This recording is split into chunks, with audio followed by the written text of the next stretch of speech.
saúde física e mental. Dessa forma, a gente falou muito sobre hipnose no primeiro episódio. E hoje, aliás, deixa eu me apresentar antes de mais nada, meu nome é Sandra Lobo, sou jornalista, sou hipnoterapeuta, pós-graduada em PNL e também estudante de psicanálise.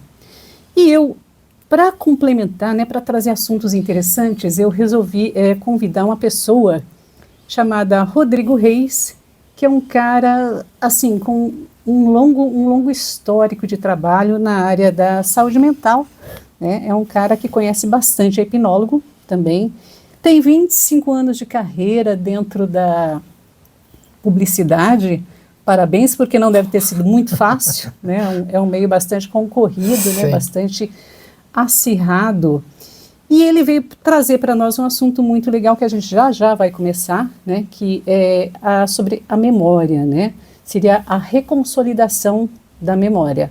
Mas antes de mais nada, Rodrigo, obrigada por ter vindo. Sandra, eu só quero dizer uma coisa para você aqui hoje. Eu vim aqui para aprender. Eu não tenho intimidade com esse assunto, portanto, eu vou pedir que você me explique como se eu tivesse 5 anos de idade. É um assunto que eu não tenho intimidade, eu acho que a maioria das pessoas que está nos vendo também não tem intimidade, não conhece ou nunca ouviu falar de consolidação de memória, porque até então a gente sabe que memória é uma coisa que está lá, memória de longo prazo, uma coisa que a gente lembra e não vai mais mexer nisso. Mas antes da gente começar, Rodrigo, dá assim, de uma forma resumida, porque o seu currículo é bem extenso, bem extenso. Então, nada melhor do que você para falar disso. Eu sei que você é formado pela Omni também, não é? Que você tem os seus 25 anos de sobrevivência no meio publicitário também, como eu disse, não deve ter sido fácil.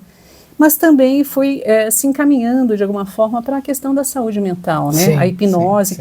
Eu queria que você brevemente conversasse com a gente, contasse para a gente como é que isso aconteceu, essa sua migração de carreira. Legal. Sandra, antes de mais nada, obrigado pelo convite. Prazer é todo meu. Eu quero muito aprender hoje também aqui com você. Justamente foram esses 25 anos de publicidade que me deram um pacote completo de burnout, de eu disse crise que não de tinha ansiedade, de uma série de sintomas e síndromes aí que me fizeram buscar aí recursos para tentar lidar com tudo isso aí, né? Sim. E justamente nessa busca, um cardio falou, cara, você está em burnout, você precisa de férias, você precisa parar um pouco. Eu estava 6 anos sem férias, era uma coisa muito complexa que eu estava vivendo ali. E aí, nessa busca por metodologias, além de técnicas e medicação e processos terapêuticos, eu descobri como lazer a hipnose. Né? Isso 2016, 2017. Né? E fui fazer o curso de hipnose para entretenimento apenas meramente porque eu precisava ter lazer para quebrar um pouco a rotina estressante que era uma orientação médica. Cara, você precisa de férias e ter um lazer. Uma coisa literalmente assim. E aí eu estava à deriva, fui fazer curso de dança de salão, né? Foi muito gostoso, e eu estava ali procurando alguma outra coisa, apareceu a hipnose, fui fazer um curso de hipnose para entretenimento, achei interessante. Minha namorada na época havia dito, Rodrigo, você vai fazer esse negócio que é charlatanismo, né? Eu falei, vou lá ver e tal, e aí eu falei, olha, ou tá todo mundo combinado, ou tá acontecendo alguma coisa aqui, que tá acontecendo esse fenômeno da hipnose. Fiz o curso, achei curioso, e eu falei, cara, eu quero treinar isso, né? Eu trabalhava 2 quadras da Paulista, literalmente, a gente varava muito à noite, trabalhava muito no final de semana, você deve saber como é que é esse ritmo, né? E eu falei, cara, quer saber de uma coisa? Eu tô aqui do lado da Paulista, eu vou lá treinar hipnose. E eu literalmente ia na Paulista treinar hipnose de entretenimento, né? E aí, eu, depois de hipnotizar mais de quase 2.000 pessoas na Paulista ali, que é um desafio, você sabe como é que é. Você para ali, é gente, é barulho, você começa a hipnotizar o coleguinha ali, já vem um monte de celular na sua frente, para todo mundo, aquela coisa toda. E eu não sabia que das modalidades do uso dessa técnica, fazer hipnose de rua é a mais desafiadora, né? Eu não sabendo disso, sabendo que era impossível, ele foi lá e fez, né? Eu comecei a treinar, hipnotizei mais de quase 2.000 pessoas por ali, falei, cara, tem algum potencial nessa técnica, Sandra. E aí, então, eu falei, cara, então vamos direcionar para a parte terapêutica. Eu comecei uma série de cursos, fiz mais de 10 formações em hipnoterapia, porque todo mundo falou que tinha, todo mundo dizia que tinha a verdadeira verdade, que que eles poderiam Sobre trazer hipnose. ali benefícios quase que mágicos ali. Eu ia fazendo curso em cima de curso, entre eles esse que você cita, e aí então viro também instrutor de hipnoterapia. Passam-se 8 anos hoje, tenho uma formação, uma especialização em neurociências, porque depois de tanto buscar sobre hipnose e hipnoterapia, eu achei mais interessante entender o que a gente faz como hipnoterapeuta. A gente trabalha com memórias e com a emoção das pessoas. Agora, isso foi o que te encantou quando você tomou contato pela primeira vez enquanto entretenimento com a hipnoterapia, né? Foi esse fato de você estar... A gente percebe fenômenos muito curiosos. Fenomenológica, tá. Muito curiosos com a hipnoterapia, com a hipnose, né? E esses fenômenos me chamavam muito a atenção, porque você consegue identificar que quando você não tem o córtex pré-frontal ativado, que é o lado racional para tomar decisão, autocontrole, senso crítico, temporalidade, né? E você então consegue promover uma ideia. O que é hipnose para mim? É mudança de comportamento através da linguagem. Não é reprogramação mental, que isso não existe, não é tomar conta da cabeça da pessoa, não é nada. É através da linguagem, sem o seu senso crítico, que às vezes está numa crença muito deturpada, distorcida, mas você vive ela de forma pensada, acreditada e, portanto, vivida. Sim. Quando você retira isso, você descobre o potencial que a sua mente tem para ampliar outras possibilidades. E eu falei, cara, tem muita coisa interessante aí. Tem. Daí veio a sua ideia também de, através da hipnose, poder ajudar as pessoas. E eu acho que também uma coisa muito importante que você tem, vivência.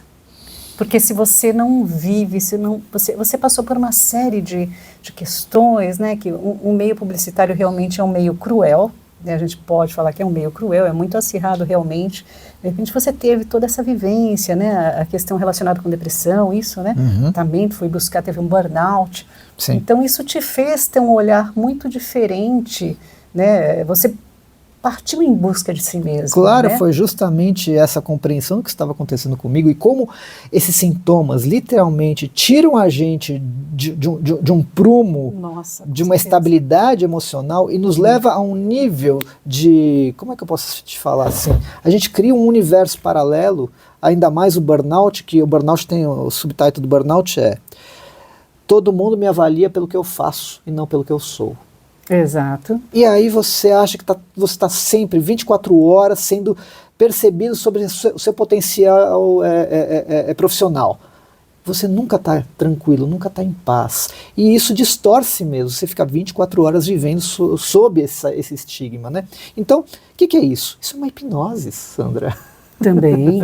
Você está vivendo dentro de uma autossugestão. Uma bolha. Né? Uma bolha. E também uma crueldade. Tem um vídeo da Rita Von Hunt, não sei se você conhece. Não conheço. É uma pessoa fantástica. E ela dizendo que a gente trabalha, hoje em dia, nos tempos modernos, a gente trabalha muito mais do que um camponês do século XVII. Não duvido.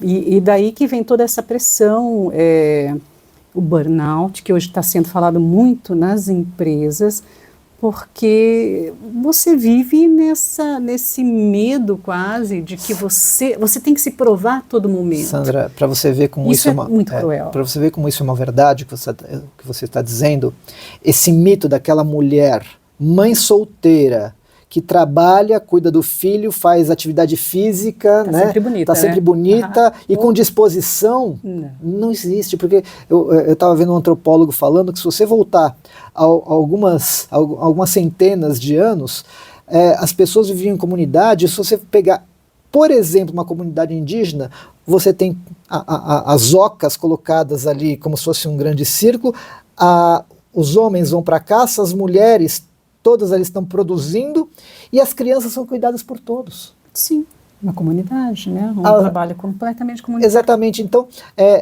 você cuida dos filhos dos outros também, além dos seus filhos, então está todo mundo ali. Então, esse mito que colocaram de você ser uma mulher maravilha está levando muitas pessoas a se sentir fracassada, esgotada, estressada e entrando em depressão. Ou seja, há centenas de anos atrás já tinha-se um formato adaptado a educar crianças de uma forma comunitária, né? Todos se ajudam, nós somos seres para viver em comunidade social, e ali você coloca hoje, é isso que você acaba de falar, querendo ser super-herói e fazer tudo sozinho, não tem como. Isso tem sido realmente um problema muito grande, por isso que eu acho que a importância de você ter um tratamento psicoterapêutico, né, que seja a hipnose, a psicologia convencional ou a psicanálise, mas é necessário ter um olhar para dentro para cuidar de si. Exato. Se você não olha para dentro, você não consegue dar o melhor de si, você não consegue viver de uma forma plena.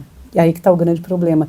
E a gente realmente tem tido muitas questões relacionadas a burnout, hoje, né, em dia, desde há muito tempo. Não é de hoje exatamente, mas tem se tornado uma questão muito forte dentro de empresas. E isso acarreta uma série de problemas, que seriam as faltas, as demissões, né?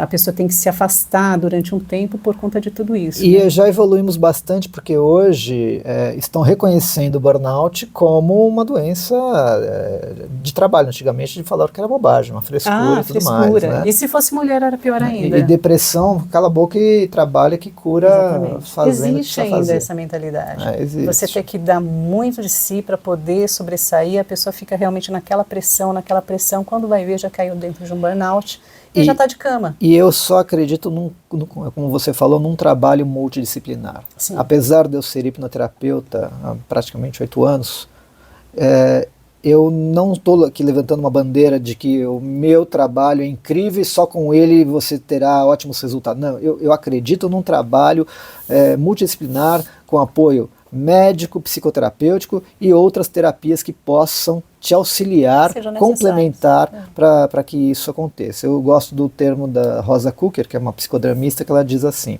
nenhum modelo do psiquismo humano é completo e todos são cobrados por aquilo que deixam de contemplar. Ou seja, a psicoterapia vai, dependendo da sua área, vai atuar em algumas áreas do psiquismo humano, né? E ela vai ser cobrada porque talvez a pessoa que vai lá buscar uma melhora quer que resolva tudo de uma vez só, né? Então nenhum modelo do psiquismo humano é completo e todos são cobrados por aquilo que deixam de contemplar ou de ajudar. E por isso que eu só acredito num trabalho multidisciplinar. Agora, né? A gente vai a cerejinha do bolo, a gente vai começar a conversar um pouquinho sobre a reconsolidação da memória. Sim. Eu vi que a reconsolidação da memória, ela surgiu há 50 anos atrás, mas foi deixada de lado por algumas questões na época, e cerca de 10 anos, novamente o assunto veio à tona. Sim. Né? Então a gente tem outros psicólogos, psicoterapeutas e cientistas tratando, multiplicando esse conhecimento, que pode ser muito útil para tratamentos terapêuticos, qualquer que seja a linha de tratamento terapêutico. Isso. Eu queria que você conversasse um pouquinho, que você falasse para a gente o que é a reconsolidação da memória. De uma forma bem sucinta, tá? Simples, como se tivesse 5 anos. Vamos começar do seguinte contexto. Independente da abordagem terapêutica que você tenha, que lida com a emoção, você sempre será um tecnicista, um aplicador de técnica. Certo. A reconsolidação terapêutica da memória emocional implícita, ela vai te dar insumos, conhecimentos baseados em neurociência, que a gente vai falar sobre isso agora, né, para entender o que você faz. Quando você entende a lógica do que você faz, porque a maioria das técnicas de expressão emocional, vamos falar assim, né, esse é o termo técnico. O que é técnica de expressão emocional? Qualquer linha da psicoterapia ou de terapias não alinhadas à psicoterapia que usam emoção. Então você tem Gestalt, EMDR, que é TFE, terapia focada na emoção, terapia da coerência, a hipnoterapia com o uso da regressão, e até o mesmo o FT, que é o tapping, né? Qualquer técnica, Gestalt terapia, qualquer técnica que lida com a emoção, até técnicas da TCC que usam mentalização, focalização, né? Qualquer técnica que mexe com a emoção, elas foram desenvolvidas antes do conhecimento das neurociências. Sim. Funcionam, têm suas evidências anedóticas ou empíricas, mas há mais de 50 anos. Só que a gente ainda estava num gap, num buraco, porque todas essas terapias, psicodrama também, todas essas terapias têm a sua explicação num marco teórico analítico. Está tudo certo. Né? O seu modelo teórico tem uma explicação analítica. Agora, quando você junta isso que você faz com conhecimento científico, você melhora a sua abordagem assim, de uma forma exponencial, porque agora eu estou entendendo o que eu estou fazendo. Então, por exemplo, você está na terapia lá, a pessoa traz uma emoção, que de repente na terapia regressiva que usa a emoção, você acha ótimo. Legal, trouxe a emoção, agora eu vou poder trabalhar. Mas por que você precisa trazer emoção? Qual é o nível, vamos colocar assim, o nível de emoção, qual é a faixa emocional que você precisa para promover a mudança necessária, a mudança emocionalmente corretiva no seu paciente? Essas coisas ninguém sabe. Entender, você tem uma ferramenta, você tem um carro legal na sua mão, mas você não sabe onde está o motor, você não sabe para que servem os pedais, você só está dirigindo ali, mas você não sabe muito bem o que está fazendo. Aí acontece que nem aquele caso que eu vi em São Paulo, o rapaz pegou o Porsche, não conseguiu controlar e bateu o Porsche. Bateu o Porsche. Não foi? E aí o que você faz? Exatamente. Então você vai lá, a pessoa tem uma catarse emocional, mas você não soube fazer os ajustes necessários com aquela emoção da pessoa, e ali você pode sobrecarregá-la emocionalmente ou pode ser completamente inócuo. Né? Agora, então, eu só queria, eu vou te cortar um pouquinho, porque eu quero importante, eu acho importante as pessoas aqui, saberem, eu acho importante as pessoas saberem o que é, porque a gente está falando de reconsolidação de memória. Isso, vamos falar sobre memória implícita. Isso, vamos falar sobre isso. Existem alguns tipos de memória, isso é uma pergunta. Quais são? E especificamente a memória implícita, porque é com ela que a gente vai estar lidando. Exatamente. Não é? Então vamos falar para falar sobre reconsolidação de memória, ou reconsolidação terapêutica da memória emocional, a gente tem que falar rapidamente sobre memória. Né? Então a gente tem as nossas memórias explícitas, né? Que são, ou declarativas, que são episódicas e semânticas. O que é uma memória episódica? O nome já diz, são os episódios. É você contando o que você fez ontem, uma viagem que você fez mês passado, aquele casamento maravilhoso, o nascimento do seu filho. São memórias que você lembra conscientemente e traz essa memória conscientemente porque você quer.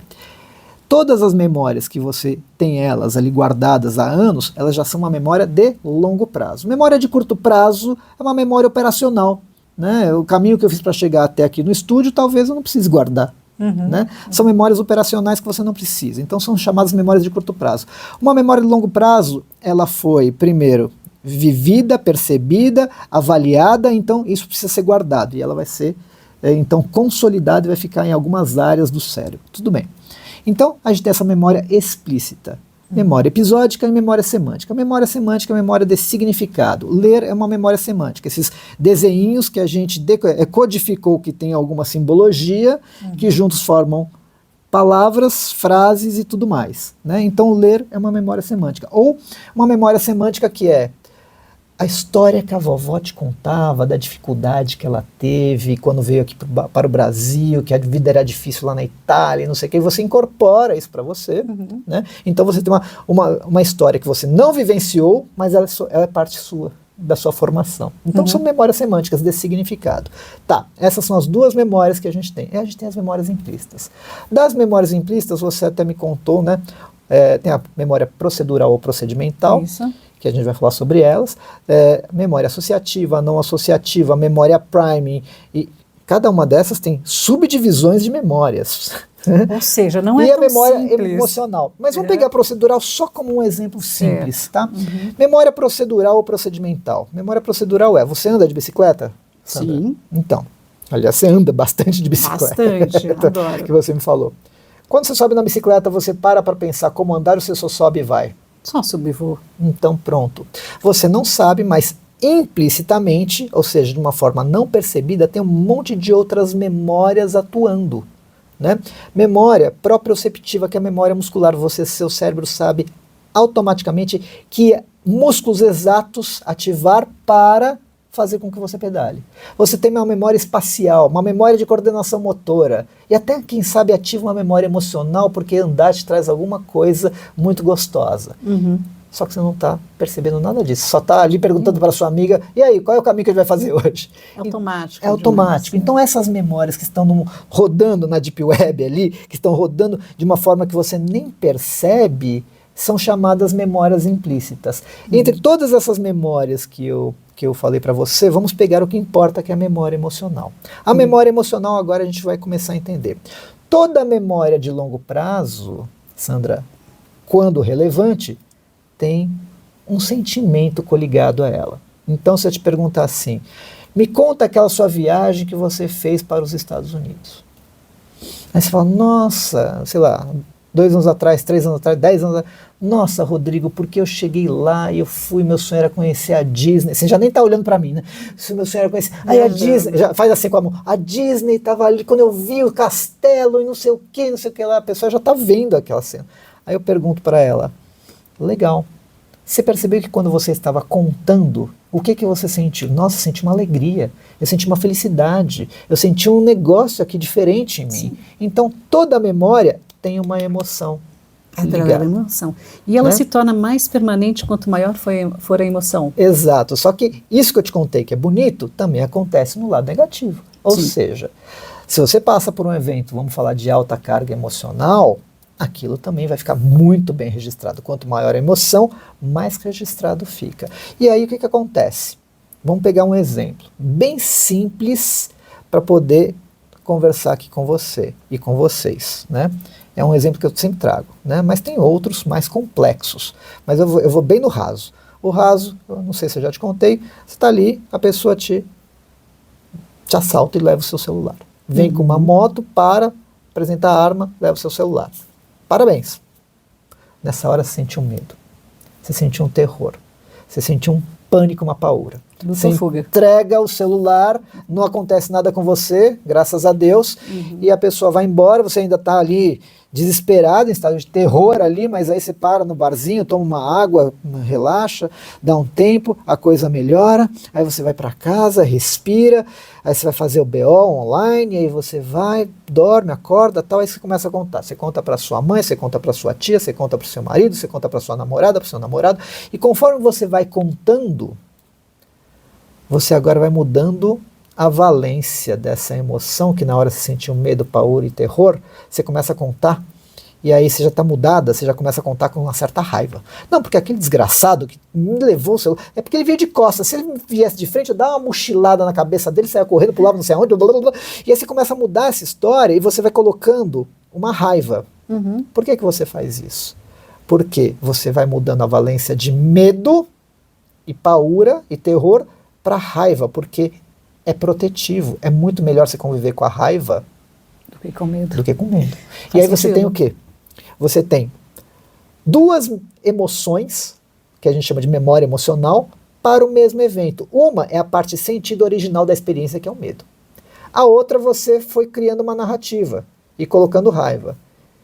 E aí você leva isso para o setting terapêutico como raiva. E o coitado do terapeuta vai tentar trabalhar essa raiva, porque você está com raiva. E a raiva agora passa a ser até uma realidade. Só que esse medo está implicitamente atuando em você, mudando os seus comportamentos. Quando passa uma moto, você já tem um stream link. Quando você passa numa rua parecida, você já não se sente bem. Quando você chega um cara de moto ali, você não fica legal. Então esse medo está ativo. Quer dizer que esse evento, ele é emocionalmente multifacetado. Exato. Eu poderia dizer. Então ele tem várias emoções ligadas a ele. Sim, mas tem uma emoção original, que é a parte sentida da experiência, que é o medo, que é esse que está ali. É o que prevalece. Atuando de uma forma quase patológica no seu cotidiano. Só que você não tem uma percepção consciente disso. E esse medo começa ali, né? Esse medo começou com um evento, mas ele vai contaminando você na sua forma, na sua percepção de vida. Certo. E aí o que a gente tem que fazer? Aí começa a história. O que é reconsolidar uma memória emocional? É você poder mudar a qualidade, não da memória, o fato episódico, a memória episódica. Eu estou andando, agora escorreguei na banana e caí.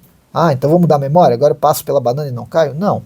A ideia é a gente observar esse evento de uma forma diferente, não relembrando, e sim revivendo, que tem uma diferença entre relembrar e reviver, que a gente vai falar agora. Ao reviver, você traz a emoção original do evento. Uhum. E ali a gente vai tentar, através de N técnicas de expressão emocional, que eu não vou levantar uma bandeira exclusiva da hipnoterapia, apesar de eu achar que a hipnoterapia é um ótimo recurso para isso, sim, mas você pode usar outras técnicas para mudar a experiência emocional, para mudar a carga emocional dessa experiência, desse fato, deixando ela nula, branda ou até, quem sabe, positiva. E quando isso for reconsolidado, que você vai entender isso agora, e no dia seguinte, ou dali para frente, quando você lembra do evento, ele já não te traz mais aquela angústia. Parece que agora eu lembro do fato, mas dói menos. Eu lembro do fato e não dói.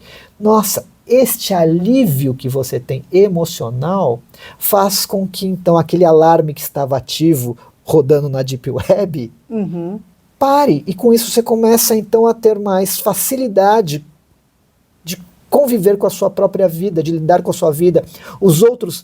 As outras terapias começam a funcionar, né? Mas para isso, o que acontece? A gente tem que saber como que reconsolida esta memória.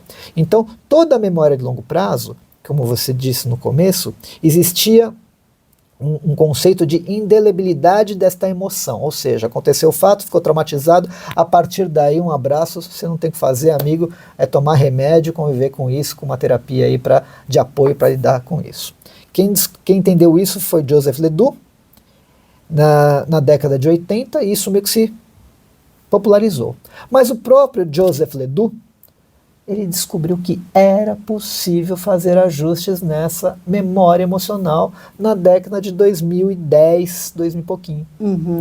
E aí ele refutou o próprio artigo dele, isso em termos de neurociência. E ali ele falou, sim, porque isso é até ligado a um processo evolutivo que o ser humano é super adaptável e seria contra-intuitivo você ficar travado no modelo, né, onde você não teria possibilidade de fazer ajustes. E aí ele começou a estudar com ratinhos, colocando amnésicos, colocando uma série de princípios ativos lá, né, e conseguiu mudar a qualidade emocional. E isso foi, então, visto, percebido, e então partiu-se para uma aplicabilidade terapêutica, usando isso, né, nenhum princípio ativo, mas existiam recursos para trabalhar com isso. Vamos lá. Agora, só te interrompendo novamente, bom, você vai reviver aquela memória traumática. Isso. E aí é o seguinte, eu queria te perguntar mais duas coisas. Como é feita esse reviver a memória traumática, um ponto, e poderia ser prejudicial para a pessoa... Isso. Outra coisa, pode ser prejudicial para a pessoa estar revivendo isso? Ótima pergunta. Pode ser, a pessoa pode perder esta memória, ou seja, ela pode ter essa memória que ela está tentando ressignificar, vou usar essa palavra, ela pode perder essa memória, alterar. Vamos citar um exemplo meio grosseiro, né, no sentido de muito simples. A pessoa gosta de passear no parque, de repente você faz um trabalho com ela, mexe nessa memoriazinha dela e ela passa a não gostar mais de ir para o parque, por exemplo. Existe algum risco associado com a reconsolidação da memória? Ela pode perder, inclusive, sei lá, algum aspecto dela? Existe algumas coisas chamadas memória falsa. Isso, né? Também. Que a gente pode falar daqui a pouco. Não se perde... Perder memória não tem a ver com a consolidação de memória. A memória pode ficar extinta, né? Ou esquecida. Só que a visão disso dentro das neurociências é diferente do que a gente imagina. Acho que extinta é que sumiu e esquecida é que só está ali latente. Latente, ao contrário. Extinta está latente e o esquecido foi para o beleléu. Em geral, as memórias, né, Elizabeth Loftus fala, que esse negócio de repressão de memória, trazer uma memória que você não lembra, tudo isso é uma grande bobagem na visão da Elizabeth Loftus, que tem um livro, The Myth of Repressed Memory, que é o mito da memória reprimida. Ela é uma neurocientista e ela avalia que antigamente estava tendo uma epidemia de pessoas que estavam fazendo regressão, psicólogos mesmo lá nos Estados Unidos, trazendo memórias falsas de abuso tudo para você, todos os terapeutas falam assim, olhava para você, Sandra, e fala, Sandra, acho que você foi abusado. Aí você fala, não fui. Viu como você está perigo, em negação? E você está em negação? Daí fala, não, mas eu não fui, cruza o braço. Olha como você está em negação, ó, você está coçando, já está sentindo. Cruzando o braço. Você está coçando a sua mão, significa que você está um pouco ansiosa. Isso significa. Olha quanta sugestão que eu já estou colocando em você. Aí eles faziam processos de regressão, né? Diários, todos os dias, colocando sugestão. Veja se você está ali, veja se a mamãe não está lá, veja se o papai não está ali, veja se. Sinta-se. Depois de 10 dias colocando tanta sugestão, você já começa a entrar em dúvida e daqui a pouco você cria memórias falsas. E aí as pessoas entravam com uma ação na justiça contra os pais, ganhavam, e o advogado de defesa não tinha materialidade de prova para contestar aquilo, e simplesmente aquilo começou a ficar um pouco fora do controle, e aí Elizabeth Loftus começa a estudar sobre isso. Então vamos lá. Reconsolidação de memória. O perigo que existe. Relembrar e reviver. Vamos primeiro estabelecer isso, né? Vou pegar até um livro, O Corpo Guarda-Marcas, de Bessel van der Kolk. Muito bom. A última vez que eu vi estava 365 semanas na lista dos mais vendidos pelo The New York Times, né? E aí, Bessel van der Kolk é a maior referência de trauma no mundo, e ele tem um exemplo lá de um estudo que fizeram, onde a pessoa em trauma, ela escreve o trauma dela, ela grava o trauma dela, né, falado, e depois é colocado um fone de ouvido, ela fecha os olhos e coloca um aparelho de ressonância magnética funcional para ver a atividade do cérebro em tempo real, para ver o que acontecia. Que áreas do cérebro iam ser ativadas. A princípio já se supunha que algumas áreas iam ser ativadas, hipocampo, as amígdalas cerebrais e tal. E para surpresa da comunidade científica, ativou o lobo occipital, que é o córtex visual, a área 19 de Brodmann, que fica exatamente aqui atrás. Né? E aí o pessoal ficou em êxtase, falando, mas a pessoa está de olho fechado, por que está ativando o córtex visual? E a pessoa estava ali falando, ouvindo o próprio trauma, e ela estava quase em terror, ela estava não lembrando, ela estava revivendo. E aí a gente entende que uma pessoa em trauma, o trauma não está orientado no tempo e espaço no passado. Esse trauma, essa emoção, ela está sempre no presente. Tem um outro livro da Oprah Winfrey que entrevista um neurocientista chamado... esqueci o nome dele, mas enfim. Na entrevista, ele conta um caso de um casal que estava andando em Nova York e de repente passa uma Harley Davidson com aquela barulho característico da Harley, exato, né? do escapamento lá, e o senhor se joga para debaixo do carro. E aí ele fala lá para o neurocientista, ele fala, doutor, ao mesmo tempo que eu estava em Nova York, alguma parte de mim estava de volta na Guerra da Coreia. Que coisa. E eu estava revivendo. De novo revivendo. Então tá. A diferença entre eu gosto muito de um termo do Leslie Greenberg, que é o pai da terapia focada na emoção, que ele fala assim, só se muda emoção com emoção. Não se muda emoção por processos apenas racionalizados, tipo, você está triste? Fica feliz. A ideia é essa. Né? Então aí você vai partir para quê? Para terapias de expressão emocional que vão ativar questões de emoção e de reviver essas memórias. Entendi. Porque essas memórias, de alguma maneira, a emoção está lá, é extremamente agressiva, quase patológica, então a gente precisa fazer ajustes na qualidade dessa emoção. Precisa orientar para o cérebro racional e para o cérebro emocional, que é uma divisão teórica de Joseph Ledoux, o que está no passado, o que está no presente, por quê? Quando você está num ambiente de alta carga emocional, numa situação de alta carga emocional, a natureza do cérebro faz com que o córtex pré-frontal, que é o lado racional e tudo mais, ele baixa a sua atividade neste momento e prevaleça o cérebro emocional, que é a famosa luta-fuga. Quando você baixa a atividade do cérebro racional, e a atividade do cérebro racional serve para quê? Para orientar você no tempo e espaço, porque ele é temporal, e deixar os eventos em cada uma das suas caixinhas. Agora você está segura comigo, estamos num ambiente legal, as duas estão trabalhando junto e está tudo orientado, tempo, espaço e eventos, e memórias e emoções. Quando isso se desregula, essa emoção altamente angustiante também se perde nisso e fica atuando no seu dia a dia. É complexo, mas é curioso. Não, eu entendo, mas assim... Complexo não, acho que é até simples. É lógico. É lógico, mas é simples, mas é complexo.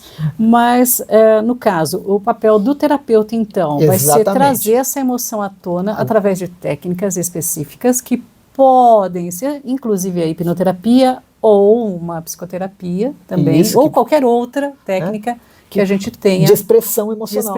Mas o que importa é que a pessoa coloque para fora. Aí a gente tem o que você falou, Rodrigo, não é perigoso? Isso. Que é o perigo, né? A minha questão foi assim, que a gente vai falar disso pessoa vai agora. perder a memória, a pessoa vai esquecer. Não vai perder a memória. A pessoa vai modificar o comportamento. Não vai perder a memória, o evento, né, sempre está lá, ninguém apaga uma memória, o que a gente faz... Em alguns casos é ruim, né? Quantas pessoas não entram em contato comigo? Eu terminei um namoro, eu quero que apagar a pessoa da minha cabeça. Eu falo assim, imagina se fosse possível apagar a pessoa da sua cabeça, aí eu apago ela, você encontra com ela ali na esquina, você se apaixona por ela de novo. Nossa, não quero não. Então é melhor você tirar um aprendizado disso, né? Exatamente. Então a gente não esquece nada, tá? Mas vamos falar dos perigos, que eu acho que é importante todo mundo, principalmente o terapeuta, o hipnoterapeuta que trabalha com uma hipnose regressiva que utiliza a emoção, o nome técnico disso chama-se Affected Bridge, criada por Watkins, John Goodrich Watkins, né, pai da terapia do ego, um psicólogo, né, na década de 40, 50, ele trabalhava com Affected Bridge, nomeado por ele esse nome, né.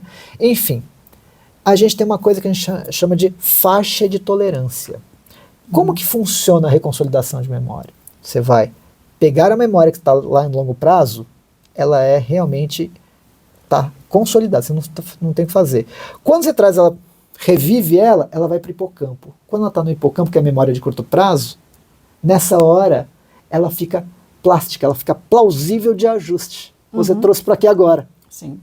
E ali a gente vai mudar a qualidade dessa emoção. Muda-se a qualidade dessa emoção, como eu te falei, deixando ela branda, nula, neutra e tal. E depois que a gente mexeu nessa estrutura dessa rede neural, ela vai voltar a ser uma memória de longo prazo. Mas como você mudou nessa qualidade dessa emoção, quando ela volta reestruturada, ela volta diferente. E ela vai ficar agora reconsolidada, ou, de novo, restabelecida com uma outra perspectiva, com uma outra sensação emocional.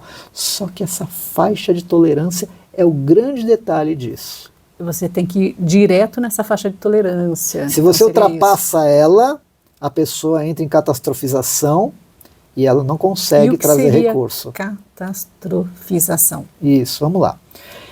Como que você reconsolida uma memória? Né? Usando uma técnica de expressão emocional, por exemplo, a hipnoterapia, já que a gente gosta deste assunto. A pessoa vai não relembrar, ela vai estar revivendo. Legal. Se for uma coisa muito branda, a pessoa está ali de olhinho fechado, eu estou vendo, tal, aí você vai usar suas técnicas, que a hipnoterapia, sinto te dizer, ela não tem um protocolo da hipnoterapia, porque ela vai beber das fontes da psicoterapia, seja ela da psicanálise, o adulto que acolhe a criança, da Gestalt, da fenomenologia, sei lá, da TCC, todas elas vão ser adaptadas para a gente poder trabalhar isso. Então a pessoa está lá, olhinho fechado, legal, tô vendo ali, eu sofri a vovó tá me batendo e tal, o que você quer que eu faça? Eu vou lá abraçar a criança? Eu quero abraçar a criança. O que você está fazendo? Você está apenas lembrando e falando de olho fechado, você não desestabilizou essa rede neural, a emoção não foi trabalhada, então nessa faixa de tolerância está abaixo.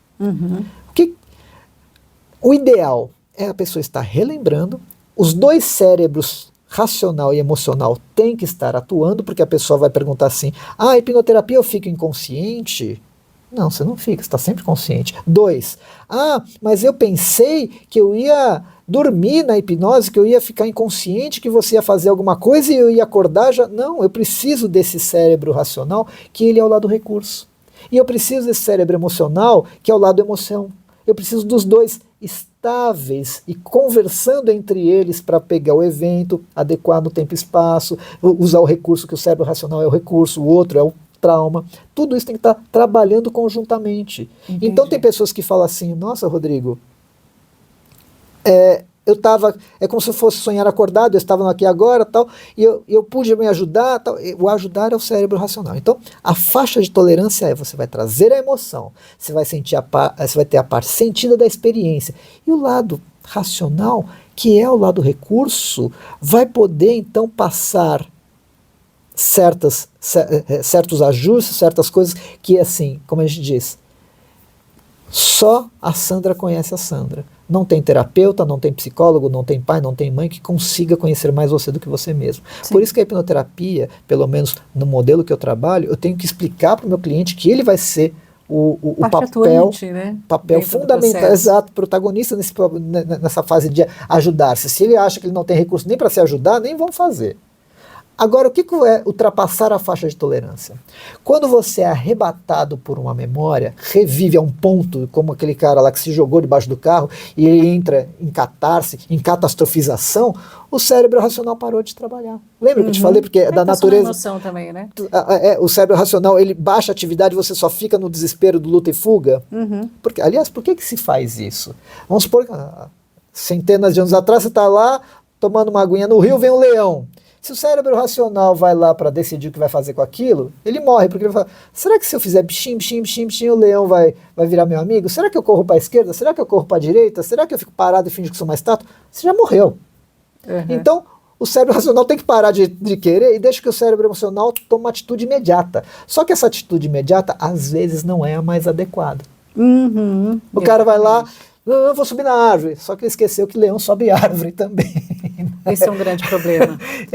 Mas, enfim, ele tomou uma atitude. Sim. Não é a melhor, mas ele tomou uma atitude imediata. Essa é a natureza. Então, quando você ultrapassa essa faixa de tolerância, você percebe que a pessoa está revivendo, por exemplo, um estupro, que ninguém tem que reviver estupro. É isso que eu queria entrar também, porque não é interessante fazer com que a pessoa reviva isso. Quer dizer, não se vai trazer emoção num caso tão grave. Exatamente. Quanto esse. Como é que é trabalhada essa questão na reconsolidação de memória?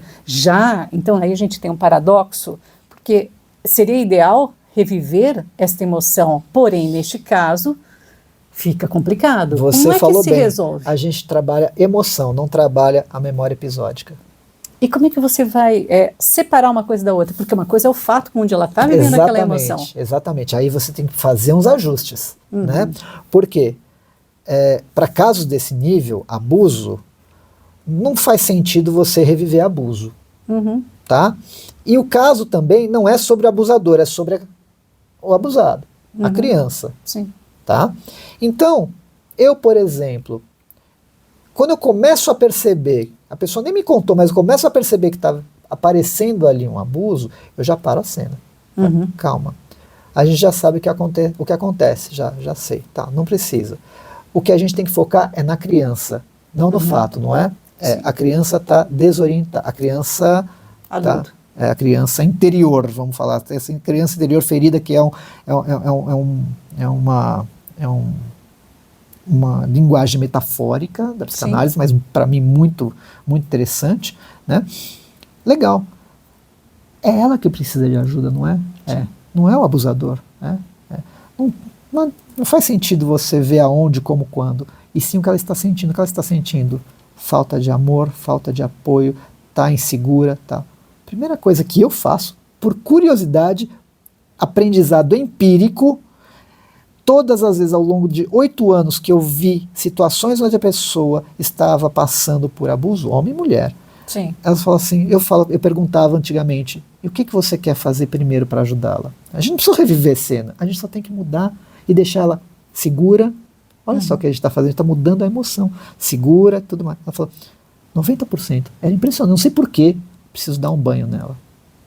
Limpar, né? É simbólico demais. Não é você simbólico. Quer tirar a suja porque você se sente suja. Exatamente. Então você vai exatamente. ter um processo de limpeza. É muito interessante isso. E aí hoje, quando eu percebo isso, eu já falo, você quer dar um banho nela no mar, na cachoeira ou no banheiro? E aí tem outra coisa curiosa. Ou é mar ou é cachoeira. E está indo mais para cachoeira do que para mar. Não sei por quê. Mas você vê, e aí você faz isso, aí você passa de um tipo de regressão, que você tem ponte verbal. O que é ponte? Uma regressão verbal. Regressão verbal é você contando o que você almoçou ontem. Está lá falando. Você tem uma regressão imaginativa, que a gente vai mudar. Você tem uma regressão somática. O que é somática? Minha colega é massoterapeuta. Ela está, às vezes, fazendo massagem na moça lá, na cliente, e passa a mão tocou numa parte do corpo, é um gatilho que já faz uma regressão espontânea. Então, é uma regressão somática. Toque. Né? E você tem a emoção via emoção. Sim. A ponte emocional. Então, você muda dessa ponte emocional, onde você vai reviver uma cena, e passa para uma ponte imaginativa. E ali, então, esquece o evento episódico e passa só para o recurso imaginativo. Mas para o cérebro emocional, ele não difere muito bem o que é estado de vigília, que é a realidade, estar aqui agora, sonhos, imaginação ou lembrança, quando há emoção envolvida. Entendi. Por exemplo, David Eagleman, um dos maiores neurocientistas do mundo, agora estou lendo o segundo livro dele, lá, Cérebro, uma biografia, e ele repete essa mesma situação. Que, por exemplo, você já não teve um sonho de tão real, você acorda no meio da noite assustada, assim, onde é que eu estou? Sim, várias quem sou vezes. eu? Onde é que eu estou? Ah, nossa, era um sonho. Eu acho que eu já te contei, eu tenho 3 clientes que têm trauma por sonho. Eu atendi uma jornalista, eu conversei com uma jornalista da Bandeirantes, que, terminada a entrevista, ela falou: Rodrigo, eu não posso colocar uma bala nem um chiclete na boca. Eu falei: por quê? Eu tenho fobia. Eu falei: você engasgou em algum momento da sua vida? Ela falou: não, eu sonhei que engasguei. E acordei assim, sufocada. E nunca mais consegui colocar uma bala. Ou seja, foi tão real que ela teve uma fobia de bala. Então o cérebro ele não identifica muito com a realidade. Então, se você estiver engajado no processo de dar acolhimento, de dar amor, entregando um recurso, dar proteção, esse cérebro ele está processando essa emoção de uma outra maneira. Entendi. Via imaginação, porque agora está dando recurso, amparo, amor, tal. E é isso que a gente chama de reconsolidação de memória. É como se fosse pegar uma pecinha... Reconsolidação terapêutica da memória emocional. Não ficar na memória episódica. Então, é por isso que também a gente fala nessa confusão, porque num dos artigos que eu li, ele falava sobre isso, porque existe esse questionamento. Mas a pessoa vai esquecer, a pessoa vai... achar que não passou por aquilo, por isso, enfim. Não. Existe uma certa Agora, imagina tudo isso que eu expliquei para você agora, você já não vai ser mais a mesma pessoa trabalhando com hipnoterapia. Porque Bruce Ekman foi o cara que foi o protagonista de fazer a translação, de pegar esse conhecimento neurocientífico e fazer uma aplicabilidade terapêutica. Né? Ele escreveu Unlock the Emotional Brain, que é o livro que foi o precursor de como se trabalhar com essa memória emocional. Né? Então, ele fala que depois que você entende a lógica por trás do processo, a técnica, você pode até criar a sua metodologia. Eu não estou desmerecendo que você tem que ser um excelente aplicador da sua técnica. Mas não sejamos tecnicistas. Não sejamos tecnicistas. Use a técnica, porém não seja tecnicista. Porém saiba o que você está fazendo. Porque o mais importante dentro de um processo, de um trabalho com um paciente, é justamente você ter a capacidade de sentir aquele paciente, de entender e sentindo entender a necessidade que ele tem naquele momento. E se você ultrapassa essa faixa de tolerância, Sandra, a pessoa não tem o recurso cognitivo para se ajudar. Ela é arrebatada por essa memória e entra em terror, e aí você tenta ajudar, nada ajuda. Então, sim, você tem que saber como lidar com isso, manter essa pessoa na faixa de tolerância. Muito abaixo... Não resolve também. Também claro não vai ter nada. E aí você está percebendo, você tem a perspicácia clínica de olhar e falar, o cara está só brincando de imaginar, que não está adiantando porcaria nenhuma. Cadê a emoção conjugada? Cadê? Ele está relembrando ou está revivendo? Você começa a ter muito mais crítica sobre o processo. Aí, de repente, você vê que tem pessoas que entram de uma maneira tão profunda naquilo que começou a perder o controle, você também tem que baixar. Você já tem que cortar antes. Puxa a pessoa de volta. Exatamente. Então, a técnica em si, ela não é... Como dizem algumas pessoas que você viu outro dia, se mandou um post, não, a regressão é perigosa. Não, perigoso é quem faz. Porque tem ignorância. Não sabe. Foi isso que me fez buscar conhecimento. Porque todo mundo começou a aterrorizar o processo, aterrorizar o processo. Eu falei, calma, pera lá. Daí o que acontece? Você generaliza, sem entender nada, você faz um curso de 2, 3 dias, para por ali, não estuda mais, você é um ótimo tecnicista, como você falou, um aplicador de técnica, mas você não sabe todo o processo científico, neurológico, como você desestabiliza essa rede neural, como você aplica recursos, como você mantém faixa de tolerância, como você reconsolida essa memória, e depois, durante, já que estamos falando de hipnoterapia, no final, como você verifica se essa memória foi reconsolidada, também tem verificação. Tem uma série de passos ali que um instrutor, e olha que eu conheço vários, Imagino. não sabem nada. Não sabem nem o autor da própria técnica que eles aplicam. Escolas tomam para si a autoria dessas técnicas, é tudo uma bobagem. Uhum. Né? E ali, assim, quando você entende sobre reconsolidação de memória, você passa a melhorar a sua técnica. Sua performance, né, digamos assim. Mas assim, a reconsolidação da memória, aliada a qualquer que seja a terapia, ela é muito útil principalmente em quais casos?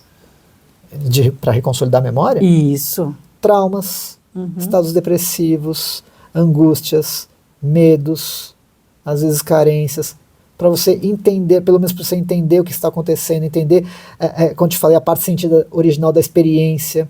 Talvez se você não conseguir reconsolidar esta memória, ou seja, mudar a emoção, vamos falar a emoção, se você não conseguir mudar essa emoção, porque a pessoa talvez não tenha nem recurso, no mínimo, ela vai entender o porquê disso aí, e aí deixa esse processo para um processo terapêutico, psicoterapêutico tradicional, que a médio e longo prazo vai fazendo com que ela se reenquadre. Por exemplo, começo dessa semana, eu atendi uma pessoa com TOC, transtorno obsessivo compulsivo. A psicoterapia sabe, e eu confirmo, eu acredito também, que TOC não tem cura. Tem fazer manutenção. Que a pessoa tem... Eu atendi uma senhora lá que tinha 70 anos, toque de limpeza. Nossa, você tem uma rede neural tão estabelecida que não vai ser... Você não vai conseguir mudar a perspectiva emocional daquilo, porque são 40 anos alimentando uma rede neural. Então você tem que levar essas coisas... Está bem consolidada, você tem que levar isso em consideração, né? E aí você tem processos. Mas, por exemplo, eu peguei uma moça essa semana que ela tem toque de limpeza. Não tão agressivo, mas tem toque de limpeza, né? E aí a gente vai para algumas cenas que a hipnose regressiva, usando a ponte afetiva, né, que é a regressão via emoção, ela me traz várias cenas, mas uma foi muito característica. Quando ela tinha 16 anos, ela tinha cheia de espinha e a molecada ficava falando, nossa, que nojo! Ai, que suja, ai, que nojento, que porca. Para mim, falei, pronto, achei. Lógico, suja, porca, né? E tinha relação, tudo bem. Mas eu comecei mais um pouquinho a fundo. E aí um dia ela vai na casa da tia e da avó, que é uma casa limpinha. A calça dela estava suja, porque a casa dela, a mãe dela, não era tão organizada assim. E quando ela chega na casa, a tia vem com todo carinho, com todo amor e fala, querida, a sua calça está suja, você não pode ficar com a calça assim? Não, deixa eu lavar ela para você. E aí ela fala, eu fui amada, eu fui acolhida, estão me dando atenção, estão me dando amor, e está tudo aqui limpinho. Aí a gente entendeu que era muito mais profundo. A necessidade da limpeza dela tinha vínculo afetivo, de amor e acolhimento. Sim. Não era tanto quanto suja, porca, tal, lá na escola. Era um vínculo afetivo. Olha só isso. Imagina isso. Né? E a gente foi lá e trabalhou a reconsolidação dessa memória, mas isso, num processo terapêutico tradicional, psicoterapêutico tradicional, através da fala, sabe-se lá Deus se ela ia chegar a essas conclusões. Sabe-se lá Deus se ela ia... profundo, é né? muito profundo. E isso foi libertador para ela num grau. Imagino. Num grau. No caso dela, melhorou bastante o sintoma. Melhorou. Ela falou, eu tenho hábito, mas parece que não é aquela coisa visceral que eu preciso. Porque o grande problema do toque é você falar para ela conscientemente, ó, se eu não fechar a porta 3 vezes aqui, vai vir um jacaré. Por aí. É uma coisa assim. E você fala, você sabe que não tem jacaré aqui no 15º andar do prédio em São Paulo, não vai ter jacaré. Ela falou, eu sei. Racionalmente eu sei. E então fala, tenta então não fechar 3 vezes a porta.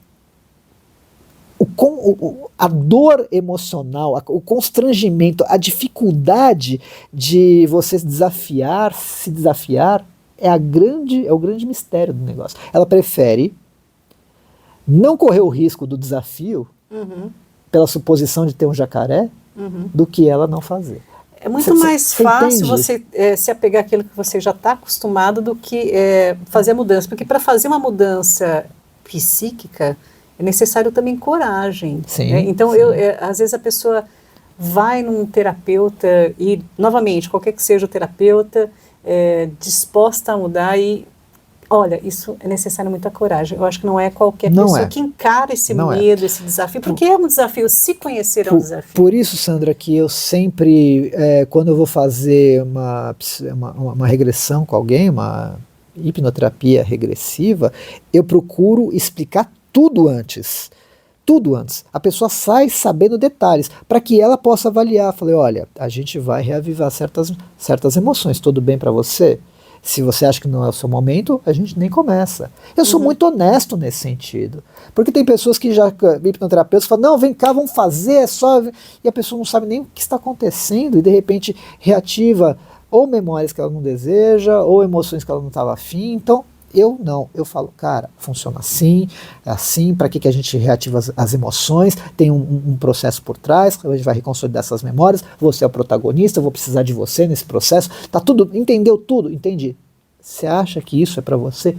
Acho que eu preciso. Na maioria das pessoas, não, Rodrigo, eu preciso rever isso aqui. Eu preciso passar por isso de novo para entender o que aconteceu. E o mais legal que eu vejo, o mais engraçado e interessante que eu vejo, não é engraçado, é interessante, é que as pessoas falam assim, Rodrigo, o que aconteceu aqui foi curioso porque eu lembro de todas as memórias, mas eu não lembrava da emoção que eu senti daquele dia. Porque a gente vai relativizando as coisas, porque você passou por um bullying quando você tinha 12 anos, esse bullying marcou no dia, foi como eu te falei do lado da moto, foi uma experiência terrível. Sim. Terrível. Só que você vai relativizando, porque você precisa mudar a valência disso aí para seguir a vida. Continuar vivendo, exatamente. E aí você fala, foi coisa de criança, não tá. Quando você reaviva, você fala, caramba, eu não sabia que isso tinha me marcado tanto. E aí esse ponto que você me comentou da sua paciente a respeito da acne e tal, mostra muita importância que os pais têm que estar atentos à sua criança dentro da escola, que bullying é coisa séria. Nossa. Pode causar um trauma e isso pode acarretar muita coisa ao longo da vida dessa pessoa. Por quê? Aspectos sociais, pessoais. Exatamente. É muito importante os pais estarem atentos ao que se passa na escola. Por exemplo, pegando esse gancho, olha só, a pessoa sofre um bullying, tá? Aí, eu costumo dizer o seguinte, o teu sintoma, hoje, o teu comportamento disfuncional hoje, na verdade, ele foi muito importante num determinado momento. Então, o seu sintoma é uma solução que hoje já não funciona mais. Olha só que interessante. Por quê? Quando você tinha 10 anos, você não tinha recursos cognitivos e intelectuais de se posicionar, de se defender, falar, chamar a professora, ou seja, você era uma criança. Aí o que você fez? Você passou por bullying, no dia seguinte você fala, cara, preciso dar um jeito nisso aqui, o que eu vou fazer? Vou ficar mais reservada. Vou ficar mais escondidinha, vou ficar mais na minha. Defesa. E esse cérebro emocional, como ele é atemporal, ele entendeu que funcionou. Você nunca mais passou por bullying. E ele começa a levar isso para um padrão comportamental. Então hoje você é uma pessoa mais adulta e você se diz reservada, não gosta de gente, não gosta de movimento, não gosta de festa, você acaba achando os seus parceiros mais nerds e você fala que essa é a sua personalidade, mas foi talvez totalmente moldada por uma experiência negativa. E ali, então ela está ainda, essa emoção ainda está ativa, gerando comportamentos desadaptativos, então você se coloca, agora você assume que você é assim, mas de repente você não é assim. De repente você está sofrendo sobre isso, porque a emoção ela está sempre no aqui e agora, o trauma está sempre no aqui e agora, porque existe esse alarmezinho, né? Você entra no ambiente e fala, não, deixa eu ficar aqui no meu canto, uma festa, deixa eu pegar meu copo, ficar aqui no meu canto, e tá tudo bem, e não estou me sentindo bem, eu acho que eu nem vou na festa. Eu sou assim. Você não liga isso. seu comportamento de hoje com algo que aconteceu lá atrás, quando você tinha X anos. O nosso cérebro, ele é bastante complexo e ele guarda muita coisa durante o nosso período de infância, às vezes até muito tenra, de 1, 2, 3, 4, 5 anos, ele acaba registrando algumas coisas que vão repercutir ao longo da nossa vida, né? Isso é importante realmente a gente entender para tratamento, para a gente entender por que a gente sente determinadas coisas, que são coisas que estão no seu inconsciente, e por que também, aí é o ponto, uma terapia pode estar ajudando, que seja uma reconsolidação da memória, pode estar colocando você dentro daquele eixo novamente, trabalhando aquela emoção. Eu acho que, no mínimo, se a pessoa tiver um cenário de tudo que aconteceu com ela, vai conseguir se compreender melhor. Vamos supor que você fez lá uma hipnoterapia regressiva, você utilizou um monte de técnicas, nada ali, a pessoa estava naquele momento interessada em se ajudar e tal, mas ela vai sair de lá com uma observação muito mais holística sobre ela, sobre o que aconteceu, sobre os fatos, e ela vai poder trabalhar isso de alguma maneira. Sim. Então, no mínimo, foi interessante sob algum aspecto. Né? Agora, se a pessoa se empenha, se ela está com desejo de mudar, fala, cara, não aguento mais, eu quero ser ajudada, ser facilitada nesse processo de autoconhecimento, cara, a hipnoterapia, por exemplo, ou MDR, ou terapia focada na emoção, focalização, ou qualquer outra técnica que trabalha com emoção, entendendo todo esse processo, pode ser revolucionário para a pessoa, pode abrir assim um portal de autoconhecimento e de libertação emocional. E autoconhecimento é justamente isso, é libertação. Quanto mais você se conhece, mais você consegue levar a sua vida de uma maneira muito mais eficiente, né, e centrada também. Né? Por exemplo, eu atendi uma moça que ela falou... As pessoas têm preconceito com relação à terapia, eu acho isso incrível. Não. Ou não. Hipnose, né, porque hipnose ainda é vista por algumas pessoas como uma coisa mágica. Eu já ouvi isso, poder da mente, controlar sua mente. E a gente, falando de novo isso, da outra vez também a gente falou isso. Não é controle da mente, você não dorme, você não perde os sentidos, você não vai fazer nada que você não queira. Exato. E no caso, falando agora, levando para esse contexto da reconsolidação da memória, essa emoção vai ser trabalhada, essa memória vai ser trabalhada. Exato. De melhorar a sua vida, a sua qualidade de vida. E também não estou levantando bandeira falando, nossa, aqui é a solução de tudo, só essa forma. Cada pessoa é diferente, Cada né, pessoa Rodrigo? é diferente. Eu gosto muito desse tema, agora fazendo jabá, e eu criei um curso sobre isso. Mas o jabá é tudo seu! Eu tenho um curso sobre reconsolidação terapêutica da memória emocional para auxiliar terapeutas, psicoterapeutas que trabalham com a expressão emocional e entender o que eles fazem. Sim. Entender a lógica por trás de toda a técnica.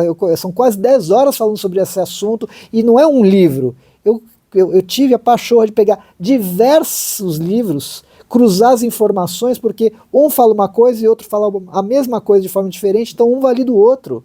E eu não pego artigos científicos, apesar de ter 1 ou 2 ali, ter um monte de PDF de artigos científicos. Por quê? Porque esses profissionais já fizeram a translação, já pegaram os artigos científicos e já partiram para a aplicabilidade terapêutica. Então são 10 horas ensinando a entender o que você faz. Eu acho que isso deveria ser obrigatório para todo mundo que faz, por exemplo, qualquer formação de uma técnica de expressão emocional. Eu acho assim, hoje em dia a gente tem vários cursos no mercado, a gente vê que tem muita coisa pipocando, né? A gente que é da área, a gente sabe, né? Pipocando na internet, curso X, Y, Z sobre hipnose ou terapia, mas é preciso muito cuidado, porque a gente precisa fazer um curso com um profissional sério, sim, né? Como é o Rodrigo, que eu já conheço, e outras pessoas também são muito sérias, não são todos que fazem um curso por fazer, né? Então tem que ser Eu gastei muito dinheiro com curso que eu falei, nossa, acho que não valeu a pena. Sim, exatamente. Tem coisas que valem a pena, não. A gente aprende, né, Rodrigo? A gente vai filtrando o que é bom pra gente, a gente vai descobrindo quem é bom, quem não é dentro desse mercado, e é para eles que a gente vai correr para que a gente possa também se melhorar. Né? Estarei lá um dia desses no seu curso, com certeza.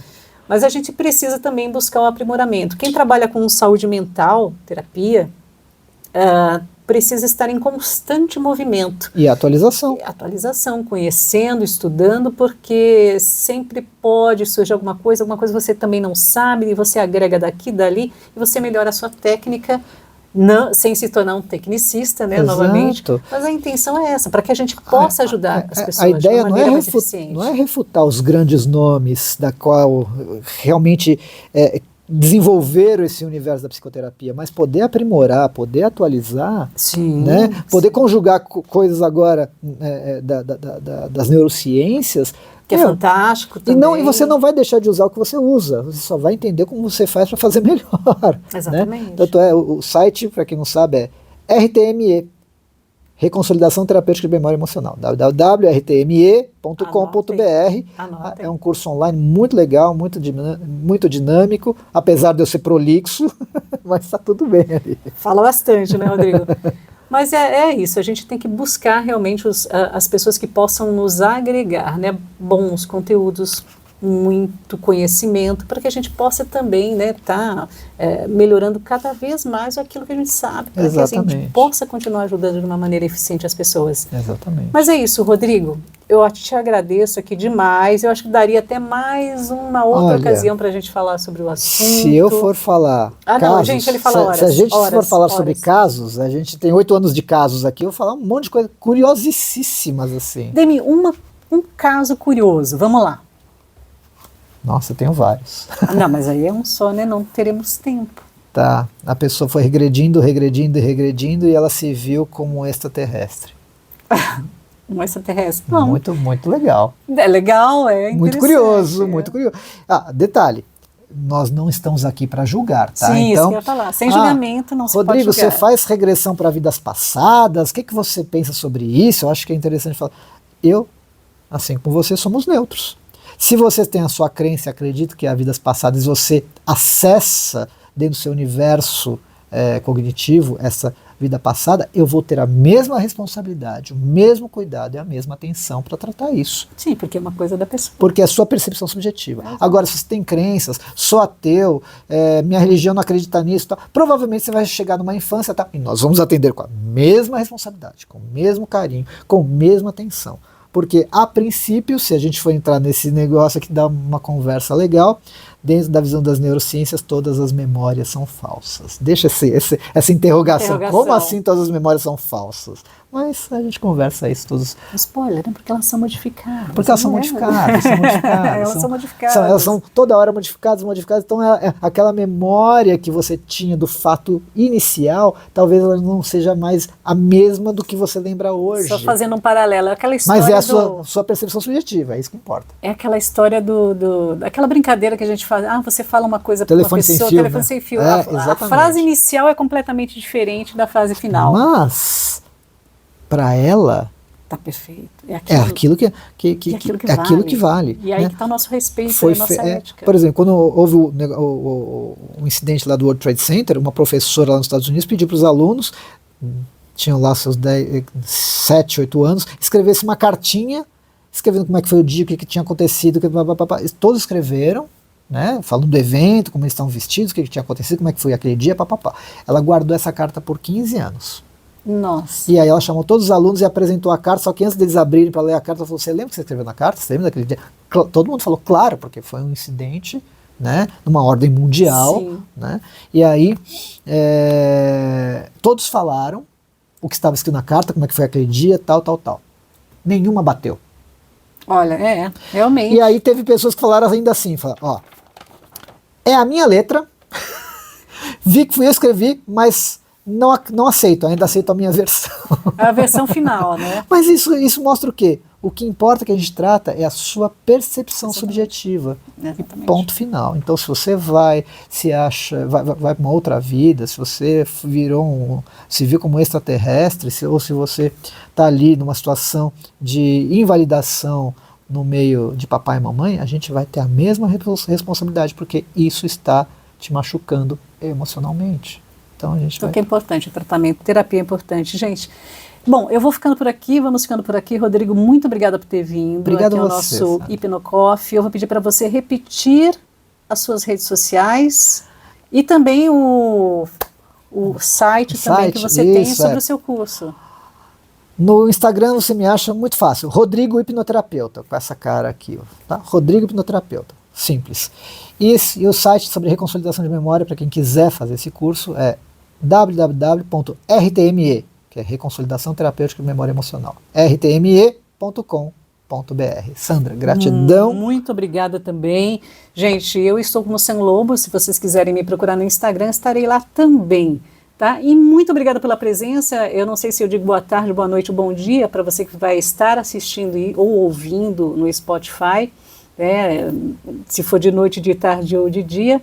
Mas fique com a gente, em breve teremos outro episódio gravado. Vamos continuar, de repente, até um outro papo aqui com o Rodrigo, porque o Rodrigo tem muito material para falar, muito caso também, curioso, como vocês já viram, para a gente estar conversando, tá certo? Gente, muito obrigada. Tchau, tchau. Vocês tenham uma excelente tarde e até uma próxima. Obrigado, Rodrigo. Obrigado a você, Sandra. Tchau, tchau. Abraço.